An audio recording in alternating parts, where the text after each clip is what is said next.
CNN's Dr. Sanjay Gupta stepped into the lion's den with Joe Rogan yesterday, a month after the cable news network accused the podcast host of taking a horse dewormer to treat COVID-19. The resulting exchange was quite revealing when it comes to the ever-present bias that is pervasive in the legacy media. We'll have video for you in tonight's Hold the Line.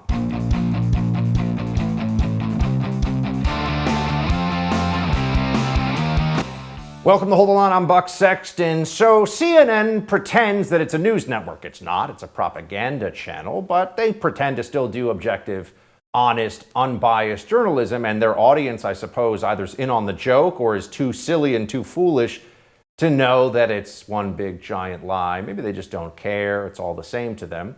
At least MSNBC, they're leftists who I think everyone knows are leftists.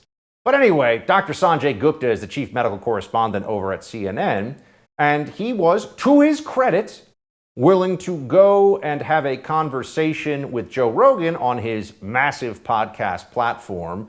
And here's some of the backstory you have to know. It was not long ago, just about a month or two, when Joe Rogan had COVID, and there was some talk about his regimen to try to help him beat COVID.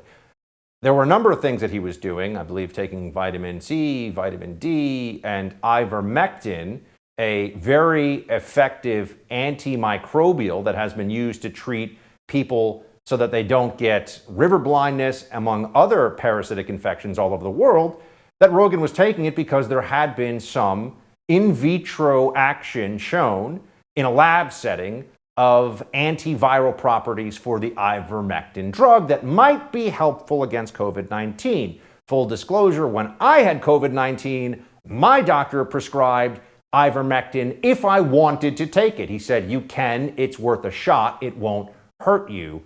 Well, CNN turned this into Joe Rogan is a madman who takes horse drugs, which is crazy and dishonest. And Joe Rogan finally got the chance to at least grill one CNN talking head, in this case the chief medical correspondent, about that whole situation. Here's how it went. It's a lie. It's a lie on a news network, and it's a lie that's a willing. That's a lie that they're conscious of. It's not a mistake. Yeah, they're unfavorably framing it as veterinary medicine. Well, the FDA put this thing out. You saw that. Did you see that thing that the FDA put out? What did the FDA put out? It was a tweet, and it was snarky. I admit it. They said, you are not a horse, you are not a cow, stop taking this stuff, or something like that. Why would you say that when you're talking about a drug that's been given out to billions and billions of people, a drug that was responsible for one of the inventors of it making Nobel Prize. Winning the Nobel Prize in 2015. Yeah. Yeah, no, a drug that has been shown to stop viral replication in vitro. You know that, right? Why would they lie and say that's horse dewormer? I can afford people medicine, mother. Does it bother you that the news network you work for out and out lied, just outright lied about me taking horse dewormer? They shouldn't have said that. Why did they do that? I don't know. You didn't ask? You didn't think that was you're the medical guy over there. I didn't ask. I should have asked before coming on your podcast. But they did it with such glee. No, yes, Joe. They did. I watched. They did it with glee. I watched too. And the answer to the question, and look, at least Dr. Gupta here isn't trying to justify the unjustifiable. He's just saying, I don't know, man. I don't know what to tell you. Dr. Gupta himself did not say horse dewormer, to be fair. And so he is having, in a sense, to speak for or pay for the sins of Don Lemon and Brian Stelter and the idiot squad over in the primetime lineup at CNN. And, of course, there's no way to defend this because calling ivermectin a drug for humans that can also, in some contexts, with an entirely different delivery system, be used as many drugs, including a whole range of antibiotics and other drugs, can for animals as well. To say it is a horse dewormer was just a smear. This was CNN thinking they're so fancy and smart and ha-ha, telling their audience to laugh at the idiots who don't worship at the altar of Fauciism. And this was all about being snide and looking down on those who are willing to try alternative approaches that are safe and are prescribed by a doctor, by many doctors, including my own doctor, for treating COVID when we did not have very good, still don't have excellent, we have some better therapeutics against it, monoclonal antibodies among the best, but other things that are even easier perhaps to take and get are worth trying. Oh, but the dumbest people at CNN are still going to try to defend this in some capacity. CNN's own Don Lemon pushed back on Rogan here. Listen, I think it's also very important. I know it's in large part a tongue-in-cheek interview, you know, because it's Joe Rogan and there's you're jockeying back and forth. But he did say something about ivermectin that I think wasn't actually correct about CNN and lying, okay? Ivermectin is a drug that is commonly used as a horse dewormer. So it is not a lie to say that the drug is used as a horse dewormer. I mean, what a moron, honestly. I don't even know what else to say.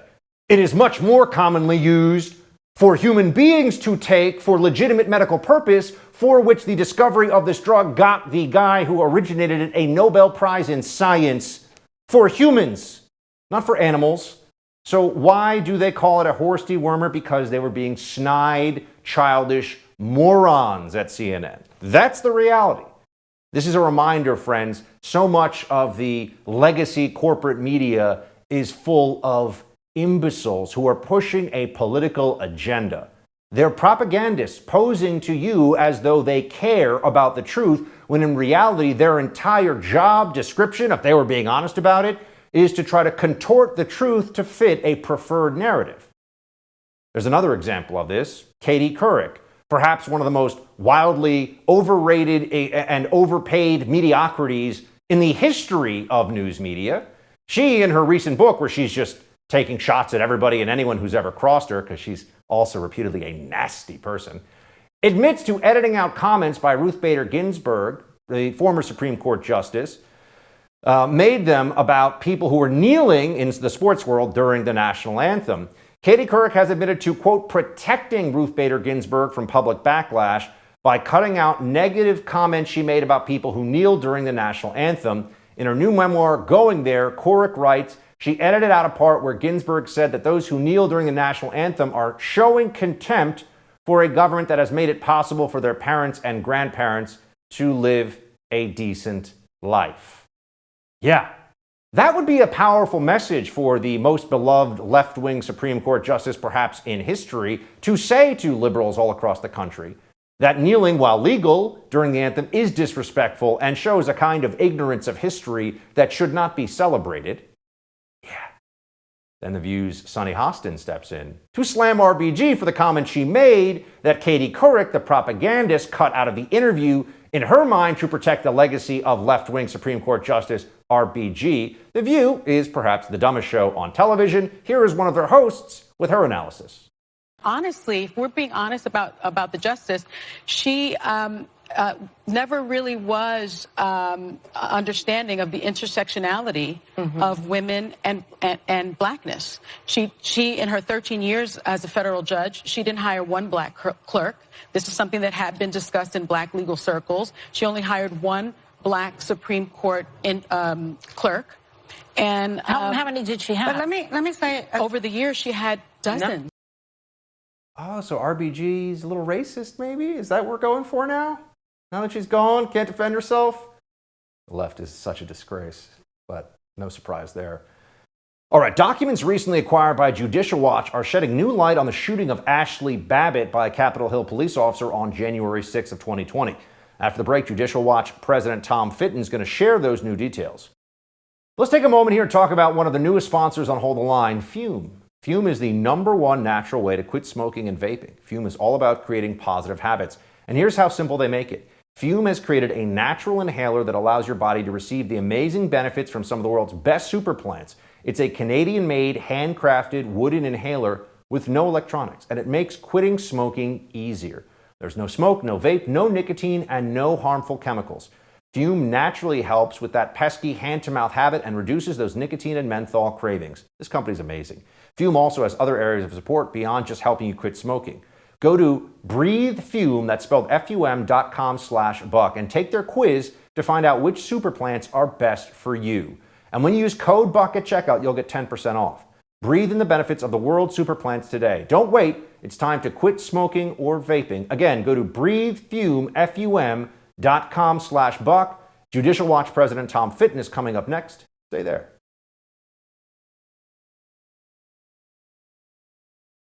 We know the story at this point. On January 6, ASHLI Babbitt, Air Force veteran, was shot and killed during the U.S. Capitol riots.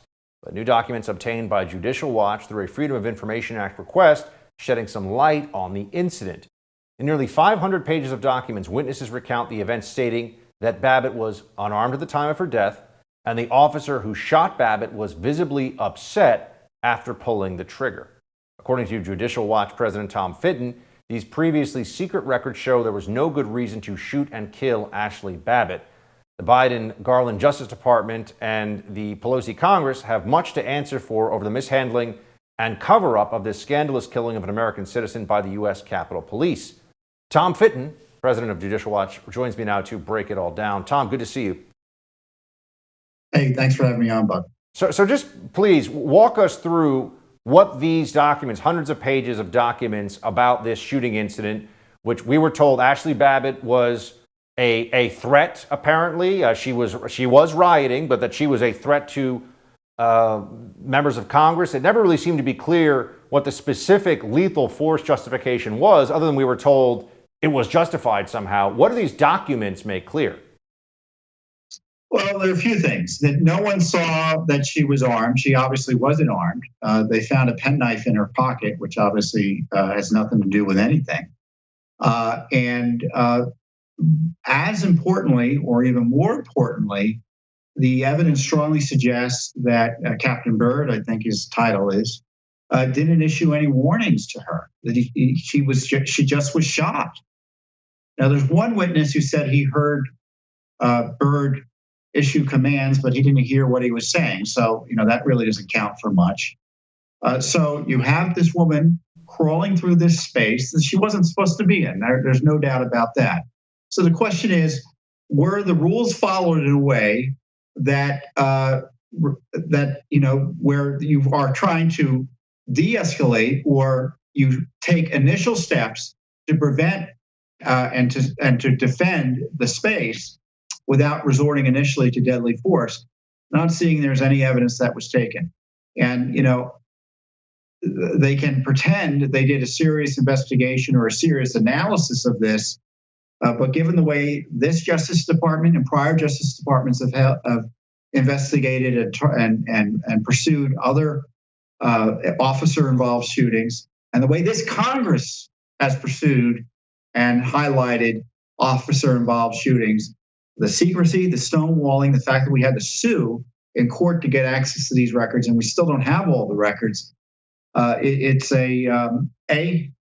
was no good reason for the shooting, and B, Nancy Pelosi should be held accountable for how her officers handled this situation, which resulted, in my view, in the needless death of an American citizen. Does it make clear in these documents what the lethal force, what the specific lethal force justification is supposed to be? From what I've seen, they said that they had an investigation and that it was justified. But are they claiming, Tom? Do we know? Are they claiming that unarmed, 120 or so pound or 130 pound female ASHLI Babbitt coming through a door was a threat of lethal force to members of Congress or something? What are they claiming? It doesn't seem to be clear to me as somebody who's followed this pretty closely. Yeah, as you're reading through the documents, you see a lot of, after the fact rationalizations and some of the questions and the answers. Obviously, the officer was upset about the shooting. There's no doubt about that. The question legally, in my view, is, did he commit a crime? And then secondly, did he, break the U.S. Capitol Police rules and regulations and training protocols in shooting her as he did? And, there's really no evidence they looked at that in any serious way or, analyzed it as carefully as they did. And the other big question raised by the documents is, what was the Justice Department asked to do? Maybe they were asked to prosecute by the investigators and they declined. I don't know, because we still don't have all the documents. We sued the Justice Department separately for their decision-making here on the handling of this shooting death. My concern, look, let's cut to the chase, Bob. You had an unarmed woman, a veteran, shot. And it was pretty clear, based on this evidence, there was no warning given before she was shot. And you have to wonder, and I say this rhetorically, if her shooting death investigation was handled differently because she was a Trump supporter, engaged in the wrong type of protesting or the wrong type of activity. Otherwise is treated quite differently if she was there advocating for something else and for the right politician. Now, you said you've sued separately, Tom. I want to know, where does your organization, or do you just know where it stands in the process now in general of getting access to more of the footage? My understanding is that the Capitol Hill police, who are in charge of security at the Capitol, are not releasing a lot of footage that they have, video footage of what happened that day, which to many people seems quite strange, considering the severity, they tell us, of the threat that was posed. Recently, we saw some footage of people kind of milling about aimlessly in one part of the Capitol, which led many to believe, perhaps, and there we have it up there for you. There's a couple of people that are breaking, they're hitting a door. There's others that are kind of wandering around. Why don't we have access? I mean, isn't it public record? Why can't we see everything that happened that day? Why can't we know? Well, I got two answers to that. The first answer is kind of interesting. The DC police suggested there is video that they would give to us. They didn't have, quote, the money, though, to handle or process the video. So there's some weird budget excuse for not giving it to us now. But they said there is material that we might be able to see that I would presume previously hasn't been seen. Secondly, we sued Congress for those videos, and they've taken the legal position that they're not public records subject to disclosure. So we're in a federal court battle now with Nancy Pelosi and her police department over access to videos. The same video, videos for the day that we're told was the most important and worst day in American history. Yet they're hiding this basic information about what happened that day using all sorts of excuses. I counted 9 or 10 reasons why we weren't allowed to get the video. So they're desperate to keep the video away from us. And, we asked for the ability to question people. What do you mean they're not public records? Give us some more information. Let us get some evidence about this. They don't want us to take any evidence. So, this 1/6 investigation, it's weird how it's just focused on targeting their political opponents with threats of jail, as opposed to disclosing factual information about actually what happened that day. And again, Judicial Watch is doing more to do that work than the hack politicians on the Hill, and specifically that abusive Pelosi 1/6 Select Committee. Yeah, speaking of hacks, Adam Schiff tweeted out, we've said it before, we'll say it again, we're not messing around. People with relevant information to our investigation in January 6th must comply with lawful subpoenas. If they don't, we will use all the tools at our disposal, including criminal contempt, basically threatening to have people arrested for not showing up to Congress, mentioning specifically, I think they have in mind at least, specifically Steve Bannon and Kash Patel, who is a friend of this show. We'll have to come back to that one with you another time. But as always, they want to jail people, and they're looking for excuses to jail people by suggesting that opposing or under which the law allows you to do, objecting to a subpoena means you go to jail. Outrageous. They're looking for Putin for governance advice. It seems to me there on the Hill. It's terrible. Well, Tom, we appreciate what your group here, Judicial Watch, has done to get some of the truth out there, and we'll have you back on again soon to talk more. Thanks. A potential nightmare is brewing for the White House as the nation's supply chain is facing its largest disruption in decades. We'll take a look at that growing crisis and how the Biden administration is responding in tonight's Buck Brief. But I want to tell you about My Digital Money. Crypto markets heating up, could get really hot going forward. But there are a lot of ways that you can get into the game. How do you get started? There's Bitcoin, Ethereum, so many digital tokens out there. That's where My Digital Money comes in. It's an easy-to-use, self-trading crypto IRA platform with concierge-level customer service. They offer you unbelievable options, trigger orders, a play money account, and top military-grade security for your coins. They can also answer your phone call when you call them, which is so critical, so essential. You need a team of dedicated professionals who have your back, speak to you honestly, and treat you like a human. That's what you'll get at My Digital Money. Go to mydigitalmoney.com. That's mydigitalmoney.com. We'll be right back.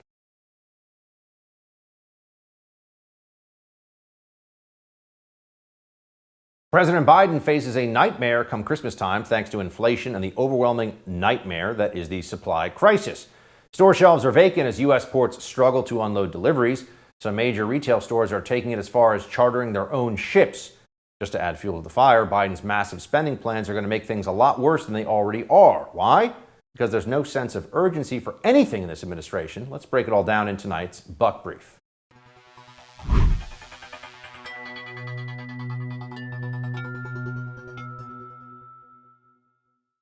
Let's just take a moment to review, shall we? What's going well in the Biden administration right now? Certainly not the border, certainly not the COVID response, certainly not the economy. What is not crime in major cities? Well, what exactly can they point to and say, look at what a great job we're doing? Yeah, not a whole lot. And now the supply chain issues that have come up, the massive shortages that are looming, some are already beginning in stores, right in time for the holidays, the busiest commercial time of the entire year, that's going to make things look even worse. Oh, but don't worry, they have the A team. They've got the best on this issue, right? They've got people of tremendous expertise in logistics and transportation, like Transportation Secretary Pete Buttigieg, who, before he was a cabinet official, was the mayor of South Bend, Indiana. Yeah, he says the crisis is going to take years to address. We do believe there's a role for the federal government to play to help smooth out some of these supply chain issues. It's largely a private sector system. We are funding, of course, as a department, a lot of work on the rails, on the roads, and supporting trucking, which is also a big issue. We've got some real challenges on the labor side with the turnover of truck drivers. That can make it harder to get goods to where they need to go. Some of this is a bigger picture, longer term issue that's going to take years and years to address. So you see, it's not their fault, and it's a lot of stuff, it's complicated. All right, how are they going to fix it? That's really what we want to know. How will they fix it? Seems like a completely legitimate question, right? A very important one to get an answer to. They don't seem to even have an answer to offer. No, instead, we're told that it's a whole lot of things, and if things get very bad, you can almost be assured that the Trump administration will be blamed. As crazy as that is, that's what's going to happen. So in the meantime, they'll tell us all these things. What they won't say is that our response to the COVID pandemic, pushed with hysteria, particularly in blue states like California, has resulted in labor shortages at the docks, has resulted in changes in policy that have made getting workers on the job to unload these container ships much more difficult, has slowed everything down. They won't tell you that because that would, of course, trace back to some of the Biden administration decision making, and they just want to pretend like this is just an issue. But how big an issue will it be? Well, do you think that you should be able to buy toys for your kids, your family this Christmas time? Are you looking to spend a little more than you normally would in the holidays because we're all together now? At least we're pretty far past the worst of the pandemic, we'd like to think. Can you expect that there will be toys on the shelves this Christmas time? Press Secretary Psaki is like, I can't make any guarantees. Based on everything being announced today, Yeah. can this administration guarantee that holiday packages will arrive on time? We are not the Postal Service or UPS or FedEx. We cannot guarantee. Yes, they certainly cannot. Supply chain issue is going to get worse. But then we get into, okay, let's see who will be honest about where the problems start here and what's really happened. Because what they would like you to think is that this is just all happening randomly under Biden at this time. Nothing could have been done to avert this. There was no decision making that could be in place or could have been in place that would have changed the outcome we're seeing, because you have over 11 million jobs unfilled in the country, a lot of people not even looking for work, which makes the unemployment figure look lower than it should be because labor participation is way down. You have people who have been paid to stay home, and really there's been a culture now of maybe it's better to just get a check from the government than to show up and do a job and to actually have to exert one's labor. Remember, it's a choice between working for 8 hours a day or making close to or perhaps even more money for doing whatever one wants all day. That's a pretty easy decision for a lot of people to make, and that, of course, was pushed by the Biden team and extended beyond the earliest days of the pandemic when we were all being told it was just 2 weeks to slow the spread. We're going to be at 2 years to slow the spread in a few months here. So what really caused all this? Well, Press Secretary Psaki, because she has to do cleanup on aisle 4 for this administration on a regular basis because independents are already fleeing from Biden's camp. They recognize that this president has all kinds of shortcomings when it comes to the people around him, when it comes to his own decision making. Psaki's trying to say, look, the rising gas prices, the supply chain issues, it's all just COVID, man. The president has asked his economic team, as they do on any range of issues impacting the public, to continue to discuss what the options are that we can take to address these shortages. Now, we know that some of the issue here is supply as a result of the pandemic, and there's a natural gas shortage around the world, hence the need for the United States to continue to export natural gas. Yes. You know, it would be helpful if they actually allowed for energy exploration on U.S. soil and offshore as well, in a way that would help us meet our continued needs and also continue to be the world's hydrocarbon superpower, which is enormously beneficial to our economy in a whole bunch of ways. But no, they would prefer to lecture everybody about climate change and explain why everything has to be more expensive because they say so. Also, inflation is making things more expensive and eroding the savings of people, particularly working class folks, people who have been trying to build up that initial nest egg, perhaps for buying a house or sending the kids off to college. Their savings are being cut away by the ridiculous spending, which the Democrats want to double down on with the 3.5, more like 4.5, closer to 5 actually, $1 trillion spending package. But, you know, when we have problems like this, you know who we turn to? The renowned economist Don Lemon over at CNN. Yes, it is terrible. People want to get their things.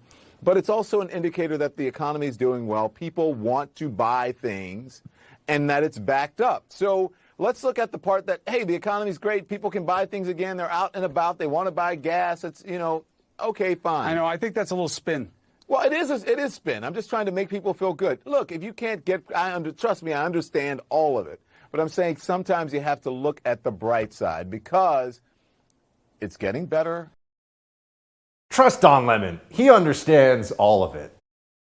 Yeah. Do you have a family? Mother, father, maybe a few kids? Well, according to a far-left group called the National Council on Family Relations, you're somehow involved in being guilty of white supremacy. Seriously. We'll have more on this with the Epoch Times' Danielle D'Souza Gill in just a moment. If you've ever wanted to invest in real estate, but you didn't have the time to do it on your own, please listen up, all right? I love working with Done For You Real Estate. They took all the guesswork out of it for me as a first-time real estate investor. They found me an awesome property, rented it out for me right away. They managed the tenant for me, and now I get a check every month like clockwork. Don't wait another second to see if my buddies at Done For You Real Estate can do for you what they did for me. Visit doneforyoubuck.com to see how it works. Again, every step of the process, picking the city, the house, getting the loan set up, a tenant in place, and a management company to help you with the whole thing, okay? Just go to doneforyoubuck.com now to see what my friends can do for you at Done For You Real Estate. Again, that website is doneforyoubuck.com. We'll be right back with more Hold the Line.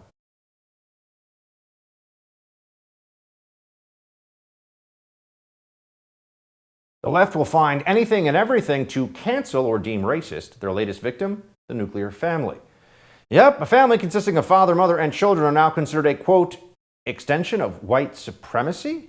The National Council on Family Relations is a nonprofit which, despite its name, is looking to disassemble the American family. In a recent statement, they said, family privilege is defined as the benefits often invisible and unacknowledged that one receives by belonging to family systems long upheld in society as superior to all others.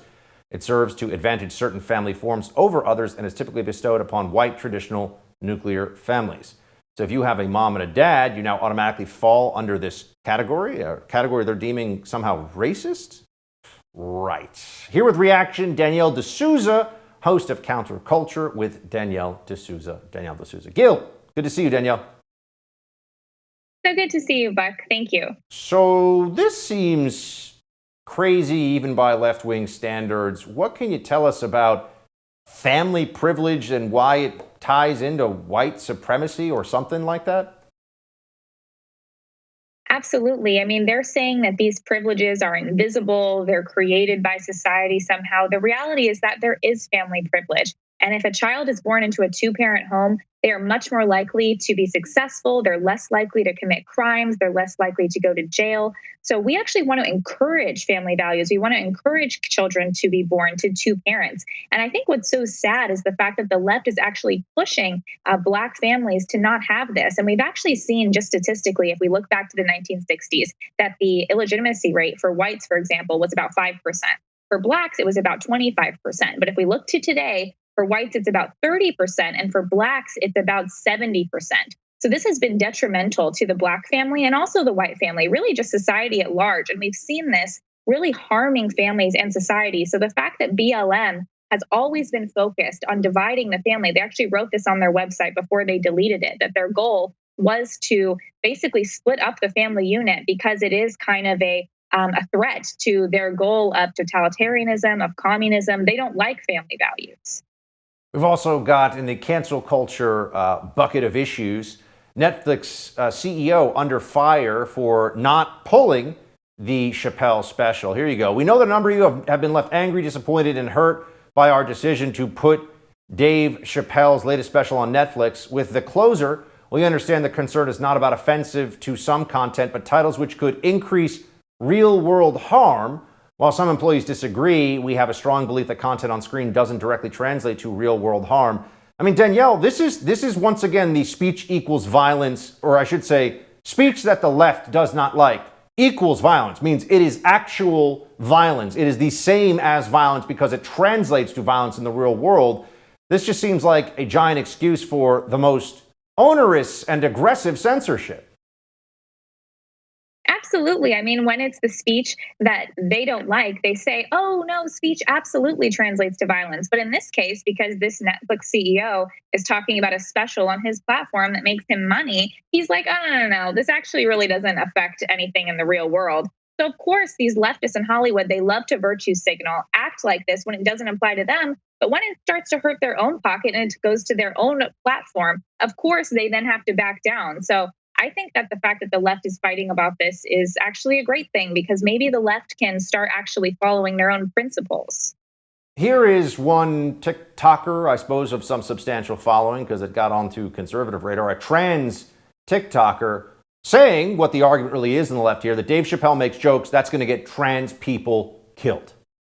For 37 minutes, Dave Chappelle made jokes at my expense. Literally about my identity, forgetting that I too live at the intersection of being both Black and queer and trans. Because tone-deaf jokes like that can get us murdered. Tone-deaf jokes like that call for our murder. Tone-deaf jokes like that ignore my entire existence. No, I'm sorry. Jokes do not equal calls for murder. And we have to actually live in the real world where words have meaning and we can't pretend they have some other meaning for political purposes. Yeah, not to mention that TikToker looks pretty happy if they feel like they're actually about to be murdered. They look like they're really enjoying listening to some funny jokes. And I think the fact that it's just like, who can you make fun of them? Basically, no one, only straight white males. Those are the only people you can make fun of, according to the left today, because any other group is going to be off limits. If you're overweight, that's off limits. Of course, that used to be a joke people would make all the time. You can't make jokes about anything anymore. But of course, the left is really not liking when this actually applies to them. And I think they're going to have a very difficult time putting out films, putting out specials, putting out comedy of any kind if basically nothing's allowed. Speaking of things you're not allowed to say, the Nets' Kyrie Irving, NBA superstar, has been told that he cannot play until he is a full participant in the vaccine program that the Brooklyn Nets are mandating for everybody. Here is Mr. Irving making a statement on why he is not getting vaccinated. Like, I got to make these myself because it's going to continue to revolve around this and that. And, yo, you're going to lose out on money and you're going to lose out on this. Like, so what? It's not about the money, baby. It's not always about the money. It's about choosing what's best for you. You think I really want to lose money? You think I really want to give up on my dream to go after a championship? You think I really just want to give up my job? You think I want to give up my livelihood because of a mandate? Because I don't have accommodations? Because I'm unvaccinated? Come on. I'm not going to be used as a person in this agenda. You know, like I'm not even gonna speak on that. I'm just saying, like, it should be. He did say, by the way, it's about freedom, which I thought resonated with a lot of people. Absolutely. I mean, it's one thing to say something and it's another thing to live it. And these basketball players, I mean, they have a short shelf life. They only get to play for so long, and probably, he probably makes tens of millions of dollars that he has to save to live on for the rest of his life. So the fact that he's willing to give this up because of something he believes in, I think shows that he's a true hero. And these people around the country, I mean, he's really representing them, people from Southwest, many people losing their jobs because of this vaccine mandate. And it shows that, wow, people actually are willing to follow their principles and live by them, even if it means paying some consequences. The highest paid talent at ESPN, the sports news network, Stephen Smith, had some words about Kyrie not wanting to get the shot. Here's what Stephen A. Smith says. Should our position on Kyrie change? Yes, it should change in regards to Kyrie. It should be even worse than we originally imagined. But I've been covering the NBA now for almost 25 years. I mean, this is some of the stupidest nonsense I've ever seen. So you don't have a problem with taking the vaccine? Your position is that you're going to sit up there and compromise the championship aspirations of an organization you signed on to represent. You're going to compromise all of that because you want to give a voice to the voiceless. Really? And how is that going to work out for you, Kyrie Irving? You're going to disappear from the game of basketball? Who the hell is going to be interested in what you have to say when you have proven that you can't even be trusted enough to do your damn job? I say, Danielle, amazing. They don't seem to think Kyrie should have a voice when he's not saying the things they want. Absolutely not. I mean, the most funny part is he's like representing the voiceless, speaking for the voiceless. How absurd, how ridiculous, how immoral of you to speak for the voiceless. Instead, you should just be owned by us because we want to win a basketball game. I mean, it sounds pretty ridiculous at this point because most Americans, this does affect their livelihood. This does affect their day. This affects everything that they can do. So simple as simply working and having a job. Of course, his job is a very, one that's out in the public eye. And so that's why people know about this. But this is happening to so many Americans all around the country. Danielle, thanks for being with us. Thank you. Coming up in Quick Hits, we'll show you the moment a mom tells her son that he won't have to wear a mask at school anymore. You don't want to miss it. But I want to tell you one more time about my friends at My Digital Money. Crypto is heating up again. Bitcoin, Ethereum, so many digital tokens out there, and the gains, if you get in at the right time, can be huge. But you need to know how to get started. That's why you need My Digital Money. It's an easy-to-use, self-trading crypto IRA platform. It's one of the few US-based crypto companies that will answer your phone call and help you get started. All right? And when it comes to your money, you deserve a team of dedicated professionals who have your back, speak to you honestly, and treat you like a human, not just a number. Check them out on all the amazing features they have to get you started in the world of buying and selling crypto at mydigitalmoney.com. That's mydigitalmoney.com. And we'll be right back with Quick Hits.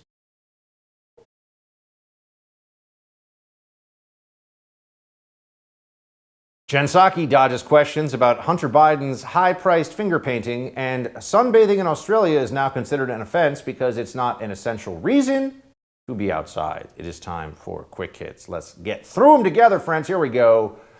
So if you were trying to come up with a way to sell influence for whatever price you can imagine and somehow pretend that that's not what you're doing, creating a phony artiste persona when you're the son of a sitting president and allowing people to buy your paintings. Now, how do we know that the person buying the painting isn't just meeting him for lunch another time and saying, hey, here's what I expect? We don't. There's no real reporting requirements that do anything other than it's supposed to be anonymous buyers, right? So does anyone think that's actually going to stop the influence peddling? I mean, who's paying $500,000 for Hunter Biden to vomit on a canvas? The answer is people that are trying to get closer to the Biden family because Joe Biden is the president of the United States. That's pretty obvious. Jen Psaki has the unenviable position of trying to explain this situation. Here's how that went. The first son had sold 5 prints of his artworks for $75,000 each. I was hoping you could say if the White House knows who purchased the 5 prints. I know this is your favorite topic, but it still is the purview of the gallerist. We still do not know and will not know who purchases any paintings. Did you have another question on something else? Otherwise, we're going to move on to some other topics. Lots going on in the world. Yes. That doesn't really seem like much of an answer. Notice a little bit surly there. A little surly in response, Saki. What's up with that? Now we have a teacher who laughed when a student confused the American flag with the Trump flag. So a couple of my students found a flag on the counter, and one of them was like, whose Trump flag is this? And all the other students were like, who has a Trump flag? And I was like, why would someone who has this in their classroom have a Trump flag? And I look over here and I realize that they were talking about this.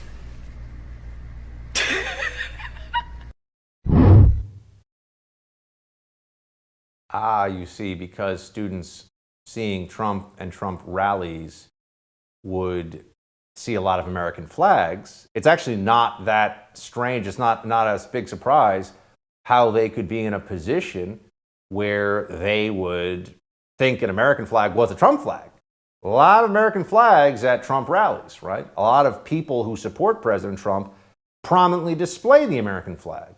Now, sometimes the libs will pretend, and some Democrats will have their American flags out too at rallies, political rallies, not so much on their homes, not so much as part of the culture. There is a difference there. There is a distinction. If you see an American flag out front of somebody's house in America, do you think they vote Republican or Democrat? It's not a perfect system, but more often than not, you know what's up. Australia, the land down under, has lost its mind. As I'm fond of saying now, it is East Germany with koala bears. And the Australian police will now come after you if you are a sunbather on the beach, because sunbathing is not considered an essential reason to be away from your home. As I said before to you, sunbathing is not an essential reason to be outside. I'm requesting your identity because I suspect you're committing an offence. You must provide that identity to me, okay? And we'll investigate further. For me, sunbathing is not essential. We believe that the public health order is superseding common law. Is it? Okay, we're not arguing points of law with you. We're acting on the public health order. You need to be outside for an essential reason. You are in a hotspot zone for the COVID virus. Unfortunately, we must enforce that, you've got to be outside for an essential reason. Laying on the beach, just having a sunbathe, it's not an essential reason to be outside. Not allowed to be outside your house by yourself in the sun in Australia. Not a good enough reason, the government says. This is actually what tyranny sounds like, my friends. That police officer should be deeply ashamed, should feel a deep humiliation. If he were a person of character, he would resign before enforcing laws like this. But he won't, because he has been brainwashed along with the rest in Australia, and unfortunately, many on the left in this country, with the idea that you have no essential rights. You have nothing that the government cannot take from you on a whim. That's it for Hold the Line tonight, friends. The No Spin News with Bill O'Reilly is up next. Shields high.